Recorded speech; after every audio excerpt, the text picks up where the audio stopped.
जरूरी सूचना है आप सभी स्टूडेंट्स के लिए। स्टडी फॉर सिविल सर्विसेज का Android app Google play store में आ चुका है, उसको प्लीज तुरंत इंस्टॉल कर लीजिए।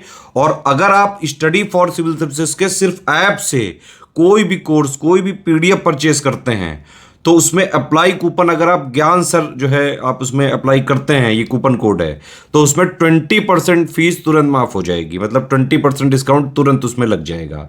ज्ञान सर लिखना है, नॉर्मली ज्ञान सर, स्मॉल लेटर में है सब कुछ, कोई स्पेस नहीं, कोई कॉलम नहीं, सिर्फ ज्ञान सर, GYANSIR। इस तरह से अगर कूपन कोड लगाते हैं आप ऐप में बाई करने से पहले, जो अप्लाई कूपन वाले में आता है, तो 20% का डिस्काउंट तुरंत मिलेगा। वीडियो देखिए। एक बार फिर से आपका स्वागत है यूपीपीएससी बेस्ट ऑनलाइन कोचिंग के इस यूट्यूब चैनल पर। आज की इस क्लास में हम लोग प्राचीन भारत के इतिहास में मौर्य वंश के एक महत्वपूर्ण शासक और सम्राट अशोक के धर्म परिवर्तन के बारे में पढ़ेंगे। इससे पहले की वीडियोस में हम लोगों ने चंद्रगुप्त मौर्य, उनके उत्तराधिकारी बिंदुसार और उनके उत्तराधिकारी अशोक के बारे में समझ रखे। हमने ये भी देखा था कि अशोक कलिंग का युद्ध लड़ते हैं, जिसमें काफ़ी मारकाट होती है, जिससे उस हिंसा को देखकर अशोक का मन विचलित हो जाता है। फिर उन्होंने अपना धर्म परिवर्तन किया और बौद्ध धर्म को अपना लिया। तो आज की क्लास में इन्हीं बिंदुओं पर चर्चा करेंगे। तो देखिए यहाँ पर अशोक प्रारंभ में ब्राह्मण धर्म का अनुयायी था। मतलब शुरू में अशोक ब्राह्मण धर्म को मानते थे। ब्राह्मण धर्म का मतलब ये हिंदू को मानते थे और ये ब्राह्मण परंपरा का पालन करते थे। बिंदुसार एवं अशोक के विषय में प्रचलित है कि वे नित्य 60,000 ब्राह्मणों को भोजन कराते थे। देखिए बिंदुसार और अशोक, ये बिंदुसार अशोक के पिताजी हैं और ये प्रतिदिन 60,000 ब्राह्मणों को भोजन कराते थे। कलहड़ अशोक को शिव का उपासक बताते हैं। कलिंग युद्ध के बाद वह बौद्ध धर्म के अनुयायी हो गए। ठीक है, कलिंग युद्ध में जो हिंसा हुई उसी को देख के इनका मन में विचलित होता है। सिन्हली अनुश्रुतियां उन्हें बौद्ध धर्म में दीक्षित करने का श्रेय निग्रोध को देती है। निग्रोध इनका भतीजा था, इन्होंने ही इन्हें बौद्ध धर्म में दीक्षित किया था, जो 7 वर्ष की आयु में बौद्ध भिक्षु बन गया था। तत्पश्चात मोगली पुत्र तिस्य के प्रभाव से अशोक पूर्ण रूपेण बौद्ध बन गया। देखिए दीक्षित किसने किया था? निग्रोध ने किया था। मुगली पुत्र तिस्य इसके प्रभाव से पूरी तरीके से बौद्ध बन गए। वहीं दिव्यावतान एवं वेन सॉन्ग के अनुसार बाल पंडित, जिसके समुद्र नाम से भी जानते हैं, नामक व्यापारी के प्रभाव के कारण अशोक ने बौद्ध धर्म अपनाया था और उपगुप्त में ने उसे बौद्ध धर्म में दीक्षित किया था। तो देखिए यहाँ पे दिव्यावदान ग्रंथ और वेन सॉन्ग जो है इसके अनुसार बौद्ध धर्म में इन्होंने कैसे परिवर्तन किया था, इसका स्रोत अलग बताया गया है। तारानाथ ने अशोक को तांत्रिक बौद्ध, जिसे कि मातृदेवी भी कहते हैं, का उपासक बताया है। तो यहाँ पर अशोक का धर्म परिवर्तन, इसे जरूर याद रखिएगा। निग्रोध भी आ सकता है और यहाँ पर ये जो बाल पंडित है और उपगुप्त है, ये भी आपको विकल्प में देखने के लिए मिल सकता है। आगे दोस्तों ये अशोक के प्रमुख शिलालेख। अब अशोक के शिलालेख के बारे में देखेंगे तो अशोक का जो पहला शिलालेख है इसमें पशु बलि की निंदा की गई है। इनके दूसरे शिलालेख में मनुष्य एवं पशु दोनों के चिकित्सा की व्यवस्था का उल्लेख किया गया। तीसरा शिलालेख, इसमें राजकीय अधिकारियों को यह आदेश दिया गया है कि वे हर 5वें वर्ष के उपरांत दौरे पर जाएं। इसमें कुछ धार्मिक नियमों का भी उल्लेख किया गया है। चौथा शिलालेख, इसमें भेरी घोष की जगह धम्म घोष की घोषणा की गई है। और 5वां शिलालेख है, इसमें धर्म महापात्रों की नियुक्ति से जानकारी मिलती है।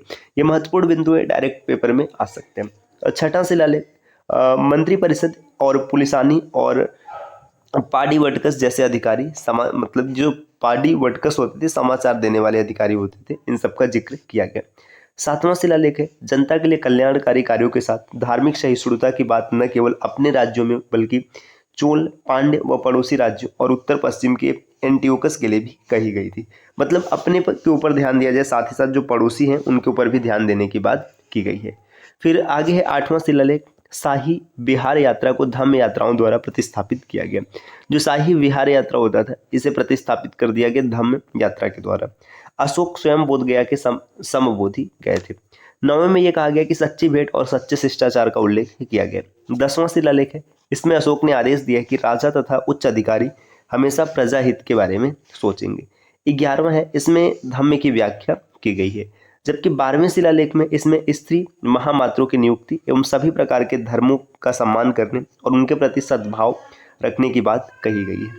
13वां शिलालेख है, इसमें कलिंग युद्ध का वर्णन है और युद्ध के बाद अशोक के हृदय परिवर्तन की बात कही गई। इसी में 5 यवन राजाओं के नामों का भी उल्लेख है, जहां उन्हें धम्म प्रचारक के तौर पर भेजा गया है। 14वें शिलालेख की बात करेंगे, अशोक ने जनता को धार्मिक जीवन बिताने के लिए प्रेरित किया है। तो दोस्तों ये अशोक के कुल 14 शिलालेख रहे, जिसमें क्या महत्वपूर्ण जानकारी ये भी हम लोगों ने समझ लिया। अगर आप किसी भी एग्जाम की कंप्लीट प्रिपरेशन करना चाहते हैं तो आप टीम के पेड कोर्सेज से जुड़ सकते हैं, जिसके लिए नीचे स्क्रीन पे दिख रहे हैं किसी भी नंबर पे आप कॉल या व्हाट्सएप करके जानकारी प्राप्त कर सकते हैं। ये ज्ञान सर का व्हाट्सएप नंबर है, आप यहाँ से व्हाट्सएप के माध्यम से जानकारी ले सकते हैं। और जिन दोस्तों ने अभी तक स्टडी फॉर सिविल सर्विसेज का एप्लीकेशन नहीं इंस्टॉल किया वो जरूर इंस्टॉल करेंगे, क्योंकि एप्लीकेशन के माध्यम से अगर आप कोई भी कोर्स परचेज करते समय कूपन कोड अप्लाई करते हैं ज्ञान सर, जैसे आप ये कोड अप्लाई करेंगे तो आपको 20% का डिस्काउंट मिलेगा। आगे बढ़ते हैं दोस्तों, यहाँ पर दिया अशोक के शिलालेख और इनके खोजकर्ता। देखिए अशोक के जो शिलालेख है ये 14 शिलालेख, माफ कीजिएगा, यहाँ आगे दिए अशोक के अभिलेख एवं उनके खोजकर्ता। तो जो बराबर एवं नागार्जुनी गुफा का अभिलेख है, इसकी खोज हेरिंगटन ने किया था 1785 में। इलाहाबाद स्तंभ लेख की खोज बर्ट ने किया 1834 में। भाब्रू अभिलेख कैप्टन बर्ट 1840 में। रामपुरवा अभिलेख कार्लाइल ने इसकी खोज की 1872 में। इसके बाद है रूपनाथ लेख, कर्नल एलिस ने इसकी खोज की 1872 में। मैसूर के 3 लेख राइस ने इसकी खोज की 1891 में। फिर आगे है निगलेमा स्तंभ लेख ये, और रुमिनदेई अभिलेख ये, इसकी खोज फ्यूरर ने किया है 95 और 96। आगे सारनाथ का अभिलेख आरएल स्टाइन ने इसकी खोज की 1905 में। मास्की ये बीडन के द्वारा खोजा गया 1915 में। और इरगुड़ी अभिलेख ये अड़ू घोष ने 1916-17 के आसपास इसकी खोज की है। अब आगे यहाँ पर दिया कि जो 13वां अभिलेख है, मतलब इसमें अशोक के अभिलेख में जो शासक के बारे में बताया गया कि किस देश में कौन से शासक थे, तो यहाँ पे बताया गया। देखिए एंटियोक ये सीरिया में शासक थे, इनको एंटियोकस द्वितीय के नाम रूप में पहचाना गया है। तुर्मय या तुलमाय ये मिस्र के शासक थे, जिन्हें टॉलमी फिलाडेल्फस द्वितीय के रूप में पहचान किया गया। आगे है अंतिकिन ये मकदूनिया के शासक थे, इनको एंटिगोनस गोनाटस के नाम से जाना जाते हैं। मग या फिर मक्का ये सीरिया के शासक थे, जिन्हें मगस के नाम से जानते हैं। और अलिक सुंदर जो सीरीन का शासक है, जो कि अलेक्जेंडर था, इसकी बात कही गई है।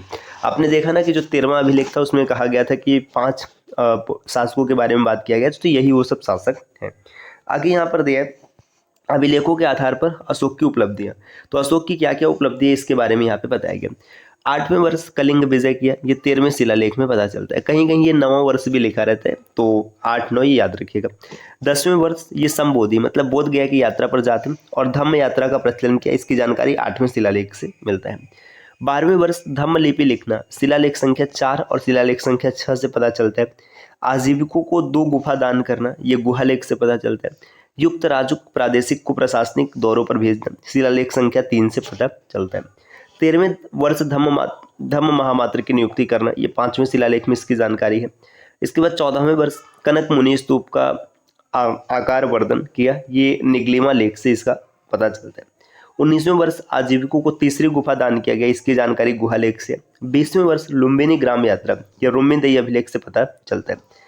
कनक मुनि स्तूप की पूजा, ये निगलिमा अभिलेख से पता चलता है। यहाँ स्तंभ की भी स्थापना की गई। अपने शासन के 26वें वर्ष में ये धर्मानुशासन के नियमों से संबंधित प्रथम 6 स्तंभ लेखों को लिखवाया। रजुकों को न्यायिक अधिकार दिया गया और जीववध निषेध किया गया। आगे यहाँ पर देख इनके शासन का जो 27वां वर्ष होता है, इसमें धर्म वृद्धि कार्यों के परिक्षेपणों से संबंधित स्तंभों का आलेखन किया गया है। अब यहाँ पर देखिए दिया गया है शिलालेख, जिसे कि लघु शिलालेख कहते हैं, में अशोक के व्यक्तिगत जीवन की जानकारी मिलती है। देखिए यहाँ पे लघु शिलालेख दिया गया और यहाँ पे कहाँ से खोजा गया। देखिए रूपनाथ शिलालेख मध्य प्रदेश के जबलपुर से खोजा गया। गुर्जरा मध्य प्रदेश के दतिया से, काफ़ी इंपॉर्टेंट है, इसे जरूर याद रखिएगा। सहसाराम बिहार के शाहबाद जिले से खोजा गया। भाबरू भी इंपॉर्टेंट है, ये जयपुर राजस्थान से खोजा गया। मास्की भी काफ़ी इंपॉर्टेंट है, कर्नाटक के रायचूर जिले में खोजा गया। ब्रह्मगिरी मैसूर के चित्रदुर्ग से प्राप्त हुए। सिद्धपुर कर्नाटक में है। जटिंग रामेश्वर कर्नाटक में है। एरगुडी ये आंध्र प्रदेश के कर्नूल जिले में है। गोबीमठ मैसूर के कोपबल में है। पाल की गुंडू कर्नाटक में है। राजुल मंडगिरी आंध्र प्रदेश के कर्नूल जिले में है। अरोरा उत्तर प्रदेश का मिर्जापुर, ये भी काफ़ी महत्वपूर्ण है। सारू मारू ये साडोल एमपी में, ये भी इंपॉर्टेंट है। नेत्तूर भी इंपॉर्टेंट है मैसूर में। उडेगोलन भी इंपॉर्टेंट है, बेली कर्नाटक में, बेल्लारी कर्नाटक में, पनगुडरिया ये एमपी में है और सन्नाती गुलमर्गा कर्नाटक में है। तो अशोक के से संबंधित महत्वपूर्ण शिलालेख जहाँ से प्रश्न बन सकते हैं, काफ़ी इंपॉर्टेंट पॉइंट्स है, इन सब के बारे में हम लोगों ने समझ लिया है। अगली क्लास से हम लोग मौर्योत्तर काल के बारे में समझेंगे। मौर्योत्तर मतलब मौर्य के बाद कौन कौन से वंश आते हैं। तो ये क्लास कैसी लगी दोस्तों, कमेंट करके ज़रूर बताइएगा। मिलते हैं आपसे नेक्स्ट वीडियो में, तब तक के लिए नमस्कार।